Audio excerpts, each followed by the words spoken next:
Students, इस video में हम करने वाले हैं एक्सरसाइज 8.1 के कुछ क्वेश्चन स्टार्टिंग से कर रहे हैं। क्वेश्चन नंबर 1, इसमें हम यूज करेंगे angle sum property of a quadrilateral. आपको पता है क्वाड्रिलेटरल में चारों एंगल्स का सम 360 होता है, बस वही कंसेप्ट को हम यहाँ यूज करेंगे। क्वेश्चन 1 है the angles of a quadrilateral are in the ratio 3:5। Angles of a quadrilateral are in the ratio 3:5:9:13 and you have to find the angles, all the angles of a quadrilateral. So by angle sum property, sum of all angles 3x plus 5x plus 9x plus 13x कितना होगा 360। अगर आपको ratio दिया हुआ है 3:5:9:13 तो हम angles क्या लेंगे? Let the angles be 3x 5x 9x and 13x, और इन चारों का सम 360 है। तो हम सॉल्व कर लेते हैं। 3 plus 5 8 plus 9 17 plus 13 30x is equal to 360. So x will be 360 divided by 30. Cancel करेंगे तो x मिलेगा 12। x आ गया 12 degree. Therefore angles are 3x 5x 9x and 13x। सब में x को मल्टीप्लाई कर देंगे 3 into 12 5 into 12 9 into 12 and 13 into 12। 12 3 36 degree एक एंगल, 12 5 60, 12 9 108 और 13 into 12 कर लेते हैं 156 degree.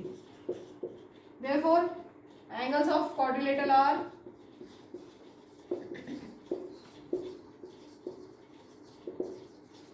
36 degree 60 degree 108 degree and 156 degree. Question 1 complete.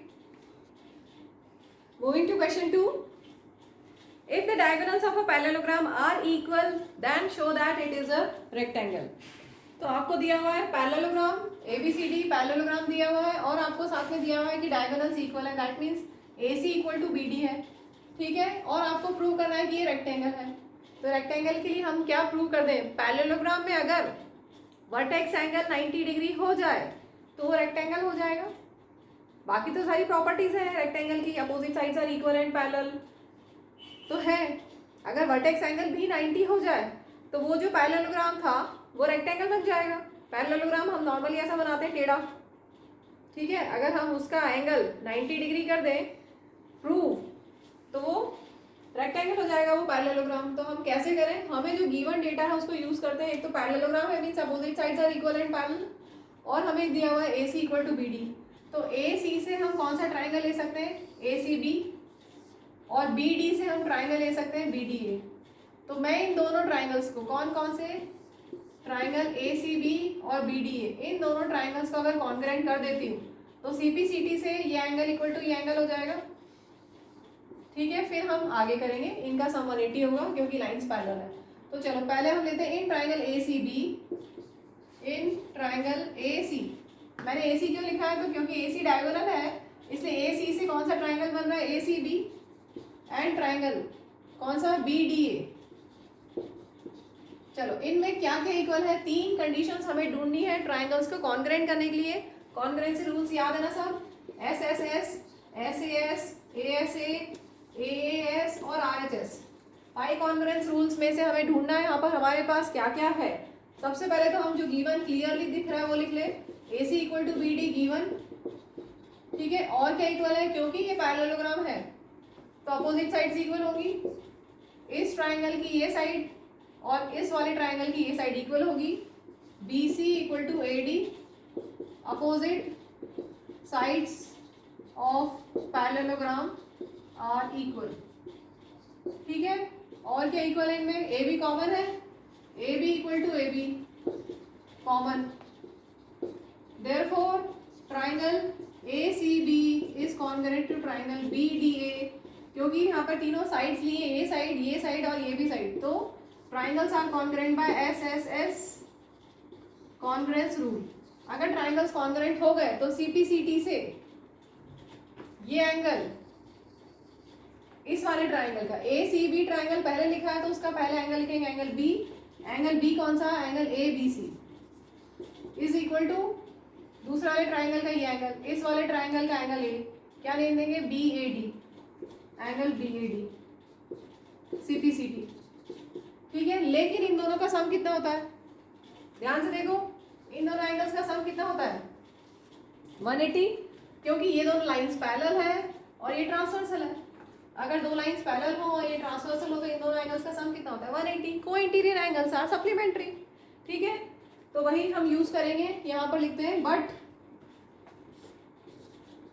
But in दोनों एंगल्स का sum ABC plus angle BAD is 180। Reason को इंटीरियर एंगल्स। क्यों को इंटीरियर एंगल्स, क्योंकि लाइंस पैरेलल है। हम नेम भी दे दें एक बार,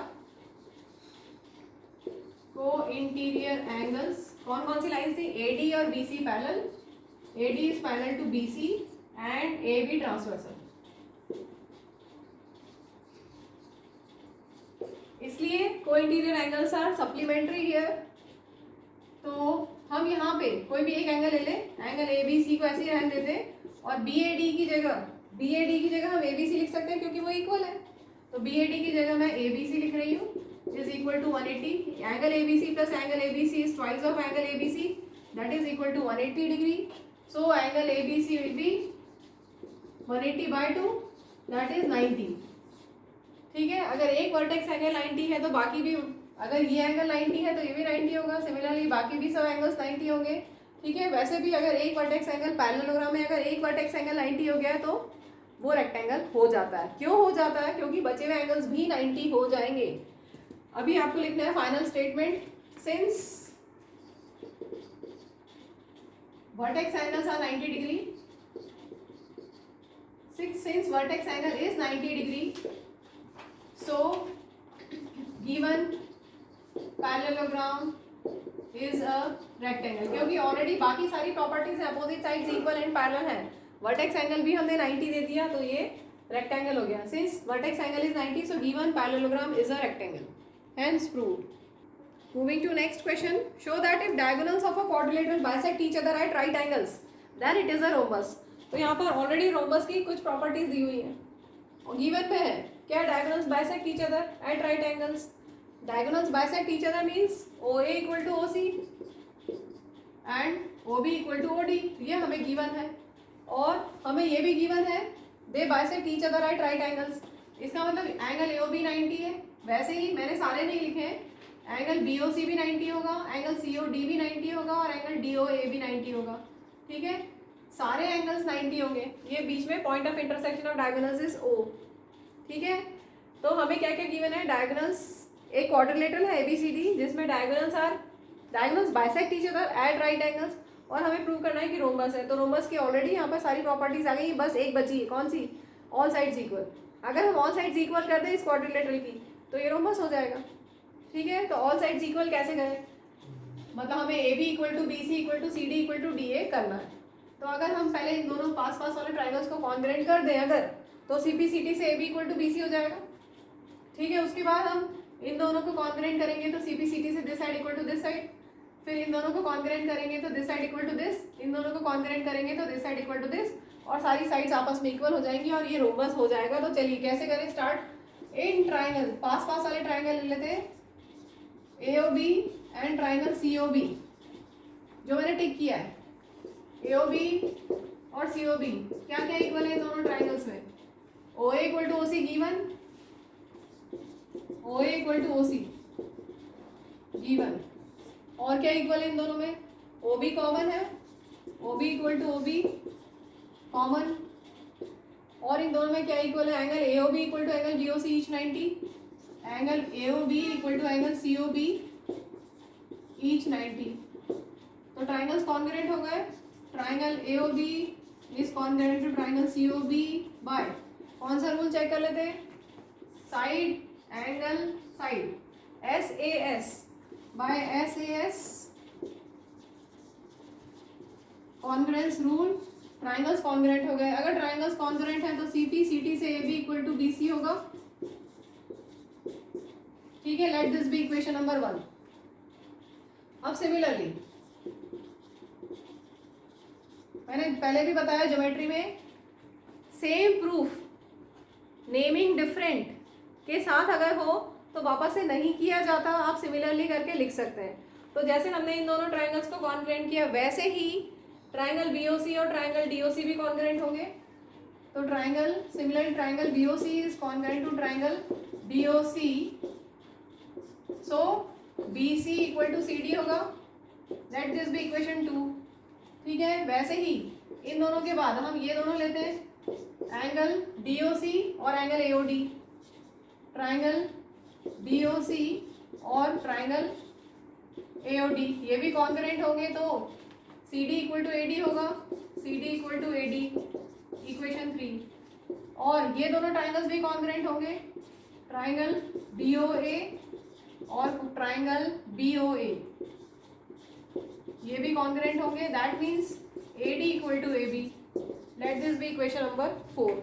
तो हमारे पास क्या क्या आ गया, A B equal to B C, देखते जाओ, A B equal to B C, फिर B C equal to C D equal to A D और A D equal to A B. मतलब सारी साइड्स इक्वल आ गई from first second third fourth, from first second third fourth. हमें क्या मिल गया, A B equal to B C equal to C D equal to D A. That means all sides are equal. बाकी properties पहले से थी हमारे पास, गिवन में था diagonals bisect each other at right angle और and all sides are equal. So A B C D is a rhombus, hence proved. देखिए इसमें मैंने सारे ट्राइंगल्स जो करस्पॉन्डिंग ट्राइंगल से कॉन्ग्रेंट लिखे हैं। आप चाहे तो इन ट्राइंगल्स को बिना लिखे डायरेक्ट भी साइड्स इक्वल लिख सकते हैं, क्योंकि दो साइड्स इक्वल हो गई हैं। और ट्राइंगल जैसे यहाँ पर कॉन्ग्रेंट हुए वैसे नेम बिना दिए भी हम डायरेक्ट ये वाली इक्वेशंस को लिख सकते हैं और रिजल्ट ला सकते हैं। ठीक है, वैसे भी किया जा सकता है।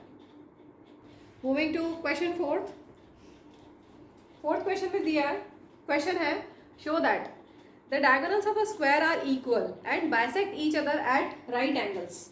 तो हमें दिया हुआ है एक स्क्वायर है ABCD, नेम दे दिया हमने, हमें गिवन एक स्क्वायर, और आपको क्या क्या शो करना है, बहुत सारी 3 चीज़ें यहाँ पर। एक तो डायगोनल्स इक्वल आपको शो करना है, diagonals means AC equal to BD, ये शो करना है। ठीक है, डायगोनल्स इक्वल है ये शो करना है, डायगोनल्स बाइसेक्ट कर रहे हैं, इसका मतलब हमें शो करना है कि OA इक्वल टू OC है, OB इक्वल टू OD, ये हमें शो करना है। और bisect at right angles means हमें प्रूव करना है कि ये angle AOB, angle BOC, angle COD और एंगल DOA ये सब 90 है। कोई भी एक को प्रूव कर देंगे, बाकी तो अपने आप हो ही जाएंगे। एक ही को प्रूव करेंगे, सबको नहीं इसमें, क्योंकि अगर ये 90 है तो लीनियर पेयर से ये 90 होगा, अगर ये 90 आ गया तो लीनियर पेयर से, अरे ये 90 है तो ये भी 90 होगा, वर्टिकली अपोजिट एंगल्स डायरेक्ट। और लीनियर पेयर से ये 90 मिला तो ये भी 90 होगा, वर्टिकली अपोजिट एंगल्स। वो अंडरस्टूड होता है, आप सिर्फ एक एंगल को 90 डिग्री प्रूव कर दोगे, बस इतना काफ़ी होता है। ठीक है, तो हमें शो करना है डायगोनल्स इक्वल, हमें शो करना है डायगोनल्स बाइसेक्ट ईच अदर, और हमें शो करना है diagonals bisect at right angles. तो 3 चीज़ें हमें यहाँ पर प्रूव करनी है। तो AC इक्वल टू BD के लिए हम कौन से ट्राइंगल्स लें जिससे CPCT से हमें ये मिल जाए। AC के लिए हम ट्राइंगल ले लें, जैसे पहले वाले क्वेश्चन में किया था, ACB triangle. In triangle ACB and BD के लिए कौन सा ट्राइंगल है, ये वाला BDA। ठीक है, तो BDA ट्राइंगल और ACB ट्राइंगल, इन दोनों ट्राइंगल्स को हमें कॉन्ग्रेंट करना है। क्या क्या इक्वल है यहाँ पर, ये तो प्रूव करना है, CPCT से आप प्रूव कर देंगे। क्या क्या इक्वल दिख रहा है यहाँ पर, AB कॉमन है दोनों में, AB equal to AB। Reason के साथ जब भी ट्राइंगल्स को कॉन्ग्रेंट करेंगे, जो 3 कंडीशंस होंगी उन सबका रीजन देना पड़ेगा कि क्यों वो इक्वल है। इसके बाद देखो ये साइड इक्वल टू ये साइड है, और क्योंकि all sides of square are equal, तो BC equal to AD equal sides of square. Square में सारी साइड्स इक्वल होती हैं, तो ये तो इक्वल होगी ही होगी। और क्या इक्वल है, क्योंकि स्क्वायर दिया हुआ है तो ये 90 डिग्री होगा और ये भी 90 होगा, सारे वर्टेक्स एंगल 90 होते हैं स्क्वायर में। ठीक है, तो angle ABC, angle ABC is equal to angle, एक तो ये एंगल हो गया ABC और दूसरा BAD is equal to angle BAD, vertex angle of square each 90।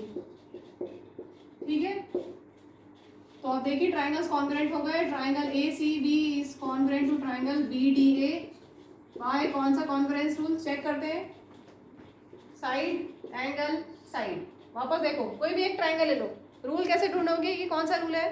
एक ट्राइंगल ले लो, जैसे मैंने ए सी बी ले लिया, ए सी बी में ए बी मतलब साइड, फिर बी सी साइड, और इन दोनों साइड्स के बीच का angle means S A S, side angle side. ठीक है, so triangles are congruent by S A S congruence rule. और अगर ट्राइंगल्स कॉन्ग्रुएंट हो गए तो सी पी सी टी से ए सी इक्वल टू बी डी हो गया। तो ये एक पार्ट अपना हो गया, इतना हो गया है, लिख लीजिए। चलिए इसमें अब हम लेते हैं, हमें प्रूव करना है डायगोनल्स बाइसेक्ट ईच अदर। अब देखो हमने प्रॉपर्टीज में पढ़ा था कि every square is a parallelogram, तो वही हम यूज करते हैं। Since every square is a parallelogram, so parallelogram की प्रॉपर्टीज लिख सकते हैं। पैरेललोग्राम में क्या होता है? सो पैरेललोग्राम में होता है diagonals bisect each other as in parallelogram diagonals bisect each other। ठीक है, तो ये हमारा हो गया, क्योंकि every square is a parallelogram so it will satisfy the properties of parallelogram। one of the property of the parallelogram is diagonals bisect each other, so OA equal to OC and OB equal to OD। Clear हो गया? Last में हमें prove करना है angle AOB 90 degree, ये हम बोल सकते हैं हमें प्रूव करना है कि diagonals bisect at right angles. ठीक है, तो हमें एंगल AOB 90 प्रूव करना है।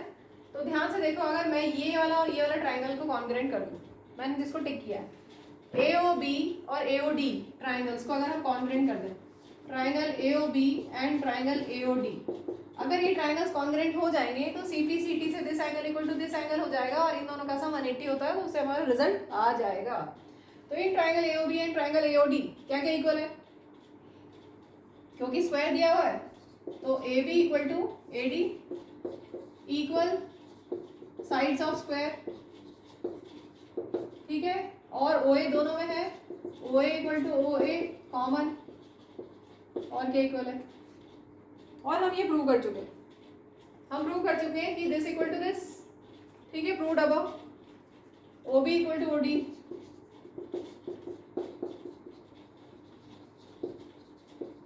तीन कंडीशंस मिल गई, तीनों के रीजन भी मिल गए हैं। Therefore triangles are congruent by, तीनों साइड्स हैं तो SSS। Therefore triangle AOB is congruent to triangle AOD by SSS congruence rule. अगर ट्राइंगल्स कॉन्ग्रुएंट हो गए तो CP CT से नेम देते हैं एंगल 1 और एंगल 2। ध्यान रखिए, आप एंगल AOB और एंगल AOD भी लिख सकते हैं। अगर आप एंगल 1 और एंगल 2 लिख रहे हैं अपनी तरफ से तो फिगर ज़रूर बनाइएगा एग्जाम में, क्योंकि चेक करने वाले को कैसे पता कि आप कौन सा एंगल 1 है और कौन सा एंगल 2। तो अगर आप एंगल 1 एंगल 2 लिख रहे हैं तो ज़रूर फिगर बना के लेबल कीजिएगा, अदरवाइज आप लिख लें angle AOB equal to angle AOD। मैं अभी लिख रही हूँ angle 1 equal to angle 2 CP CT से, बट आपको ये पता है कि इन दोनों का सम 180 होगा लीनियर पेयर से। ठीक है, इन दोनों एंगल्स का सम 180। तो अब एक एंगल की जगह एंगल 2 की जगह मैं एंगल 1 लिख सकती हूँ, क्योंकि वो इक्वल है। ठीक है, angle 1 plus angle 1 is twice of angle 1 is 180, so angle 1 is 180 by 2 90, that means angle AOB is 90। तो diagonals bisect at right angles. ठीक है, क्लियर हो गया? चलिए इस वीडियो को हम यहीं पे एंड करते हैं। पार्ट 2 में आगे के क्वेश्चंस करेंगे, और कोई डाउट है तो आप कमेंट सेक्शन में पूछ सकते हैं। वीडियो डेफिनेटली समझ में आया होगा तो वीडियो को लाइक कीजिएगा और हमारे चैनल को सब्सक्राइब कीजिएगा ताकि आपको आगे की नोटिफिकेशंस मिलते रहे। Thank you, bye.